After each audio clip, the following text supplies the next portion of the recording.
इसके ऊपर तो देशद्रोह का मुकदमा लगना चाहिए। BN राव ने संविधान लिखा है, मूर्ति नहीं लगने दी हमारे बाबा साहब का, जबकि हाईकोर्ट का डिसीजन था। वो उन्माद फैला रहा है ना एक तरह से, ग्वालियर में जो कर रहा है वो उन्माद फैला रहा है। अभी तो ठीक किया है गिरफ्तार करके, एक तरह से लग रहा था कि स्टेट के प्रोटेक्शन में है ना, कि इतना अल बल बोले जा रहा है लेकिन कोई एक्शन नहीं हो रहा है। ये बेसिकली इसका तो लाइसेंस रद्द कर देना चाहिए प्रैक्टिस करने का, है ना, कि जिस तरीके से संविधान के खिलाफ लोग मुहिम चला रहे हैं। एक और साधु भी है बाबा इधर, संविधान के खिलाफ मुहिम चला रहा है। समझो कि इसके ऊपर तो देशद्रोह का मुकदमा लगना चाहिए।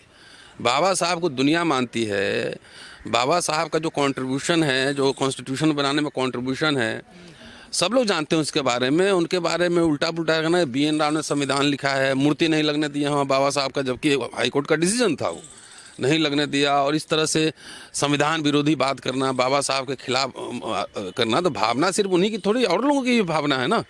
जो भी संविधान प्रेमी रहेगा, देश प्रेमी रहेगा, इस तरह के एलिमेंट्स को बहिष्कार करेगा। तो ये एक तरह से उन्माद फैला रहा है ना एक तरह से, ग्वालियर में जो कर रहा है वो उन्माद फैला रहा है।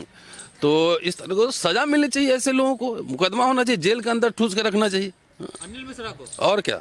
लेकिन ये कह रहे हैं कि उन्होंने हमारी मनुस्मृति जलाई है, उससे हम आहत हुए हैं। देखिए नहीं, 25 तारीख को बड़ा प्रोग्राम कर भाई, मनुस्मृति और संविधान की ही लड़ाई चल रही है ना। मनुस्मृति पे एटम बम फुट गया संविधान आने से, है ना। सबसे पहले अंग्रेज लोगों ने जो लाया इक्वलिटी बिफोर लॉ, तो पहला एटम बम था ना मनुस्मृति। मनुस्मृति में कोई भी न्याय पसंद आदमी, जिसमें महिलाओं के बारे में, वो भी हिंदू महिलाओं के बारे में, हिंदुओं के बारे में वो ग्रंथ है ना, और कैसे ऊंच नीच भेदभाव सब चीज़ का वो ग्रंथ है।